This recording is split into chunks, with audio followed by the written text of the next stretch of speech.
অতিথি পাখি যারা আসবে তারা অতিথি পাখি উড়াল দিয়ে চলে যাবে। আশঙ্কা হচ্ছে যে আমরা দুজন আবার এই পথে থাকতে চাই। আসসালামু আলাইকুম দর্শক, স্বাগত জানাচ্ছি দৈনিক আজাদির বিশেষ আয়োজন কেমন নেতৃত্ব চাই প্রোগ্রাম। সম্প্রতি চট্টগ্রাম মহানগরের থানা ওয়ার্ড পর্যায়ের সকল কমিটি বিলুপ্ত ঘোষণা করেছে চট্টগ্রাম মহানগর আহ্বায়ক কমিটি। তবে খুব শীঘ্রই নতুন কমিটি ঘোষণা করা হবে বলে জানিয়েছে চট্টগ্রাম মহানগর বিএনপি। প্রত্যেক ওয়ার্ড থানা পর্যায়ে ঘুরে আমরা জানতে চাই এবং জানাতে চাই আগামী নেতৃত্ব কেমন চায়। আজকের পর্ব থাকছে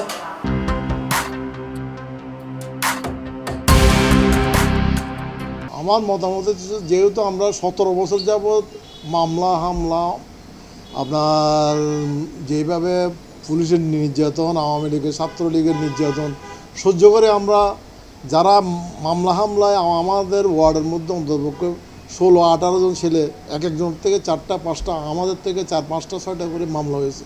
মামলাতে আমরা অনেক জর্জরিত, নিজের বাড়ি ঘর সব কিছু কোথাও কোনো থাকতে পারি না তাদের যন্ত্রণায়। এমন দুর্দিনে সবাইকে মূল্যায়ন করে আমার ব্যক্তিগত অভিমত হচ্ছে তারেক জিয়া এবং খালেদা জিয়ার নেতৃত্বে যে দলটি বর্তমান গোছানো আছে, যাদের নেতৃত্বে আসে তারা যাতে দুর্দিনের কর্মীদেরকে মূল্যায়ন করে, দুর্দিনের কর্মীদেরকে মূল্যায়ন না করলে কোনো দিনে এই দল নেতৃত্ব আগাতে পারবে না। যেহেতু আগাতে পারবে না, যে মামলা খেয়েছে, যে 2 জন 5 জন 10 জন নিয়ে মিছিলে গিয়েছে, এখন সময় যখন সুযোগ এসেছে তারা 200 জন নিয়ে যাবে।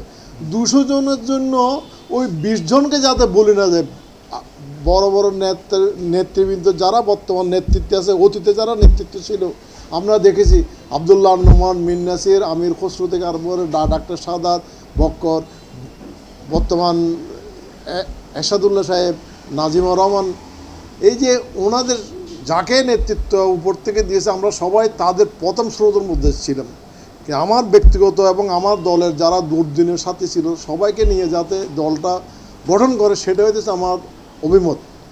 আর নতুবা এখানে ভাসমান কতগুলো অতিথি পাখি যারা আসবে তারা অতিথি পাখি উড়াল দিয়ে চলে যাবে, কিন্তু বাস্তবতা থাকতে হবে। যারা বহু অতিথি ছিল, যারা এতগুলি সহ্য করছে, যারা এইগুলি মানে সাফার হয়েছে, তাদেরকে মূল্যায়ন করে, তারা কখনো কিন্তু মারামারি কাটাকাটিতে যাবে না।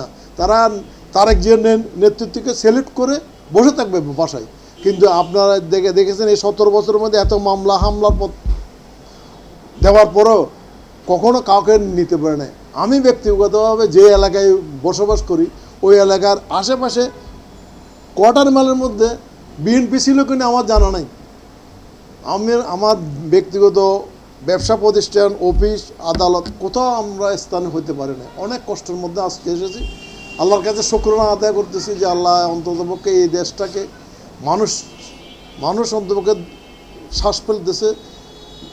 অন্যায়ের বিরুদ্ধে মানুষ লড়েছে। এই বৈষম্য বিরোধী আন্দোলনের মধ্যে যেভাবে মানুষ মানে ঝাঁপাইয়ে পড়েছে, বিশ্বের কোথাও রেকর্ড নাই। বিশ্বের কোথাও এরকম স্বৈরাচারিণী হিসেবে রেকর্ড নাই যে আপনার 858 জন ছেলেকে মায়ের বুককে খালি করেছে, প্রায় কয়েক হাজার লোক পঙ্গু করেছে। এদের বিচার বোধে কিয়ামত পর্যন্ত তারা ভোগ করতে হবে। আমার সামনে যদি আমার দলে আমাকে মূল্যায়ন করে সেটা আমি ওয়েলকাম, আর মূল্যায়ন না করলেও সেটা আমি মাথা পেতে নেব। যেভাবে আছি অন্তপক্ষে বিএনপির একজন কমিটির সদস্য না হলেও বিএনপির সমর্থক গোষ্ঠীর হিসাবে থেকে যাবো, সারা জীবনটা এইভাবে কেটে যাবে। সত্যি বলতে আমি তো দীর্ঘদিন এই দলের সাথে সম্পৃক্ত। আমার তো 19টা মামলা, আমি প্রত্যেকটা প্রোগ্রাম ছিলাম। আজকে 18 বছর আমি অনেক কষ্ট করেছি এই দলের জন্য। আমি আর আমার সভাপতি আলাউদ্দিন আলিম, আমার মামা, আমরা দুজন এক। আমরা আলাউদ্দিন অনেক কথাই বলেছেন, উনিও অনেক কষ্ট করেছেন এই দলের জন্য। আমরা আন্দোলন ওয়ার্ড আমরা সবাই এখানে কিন্তু গোছালো, এই আন্দোলন ওয়ার্ড কিন্তু গোছালো। আন্দোলন ওয়ার্ড নেতা কর্মী সবাই চাই আমাদের নেতৃত্বে এই দলটা চলুক। আর আমি ইনশাআল্লাহ সামনে যদি কমিটি হয়, ওরে যারা আছে সবাই তো জানে আমাদের সম্বন্ধে, আমি তো সবাই চিনি আমাদেরকে। আমি কী কষ্ট করেছি, আমি বাসায় থাকতে পারিনি, কিন্তু বাসায় এলাকায় দাঁড়াইলে আমি কিন্তু এলাকাতে কোনোদিন 1 সেকেন্ডে কিন্তু লড়ি নাই। আমি ছিলাম, আমি আন্দোলন সংগ্রামে এই যে বৈষম্য ছাত্র আন্দোলনের সময় আমি ছিলাম, আমি মুরাদপুর ছিলাম, নিউমার্কেটে ছিলাম, এখানে ইয়ান চৌধুরী, লিটন ভাই, আহমদ চৌধুরী, রাসেল যারা ছিল সবার সাথে আমি ছিলাম, সবাই আমাকে কিন্তু দেখেছে। আমাদের আশঙ্কা হচ্ছে যে আমরা দুজন আবার এই পথে থাকতে চাই। সদ্য বিলুপ্ত কমিটির যারা নেতৃবৃন্দ ছিলেন তাদের মন্তব্য নিয়ে আজকের আমাদের প্রোগ্রাম সাজানো হয়েছে। এর পরের পর্ব আমরা ধারাবাহিকভাবে প্রচার করব, আপনারা সাথে থাকবেন। আসসালামু আলাইকুম।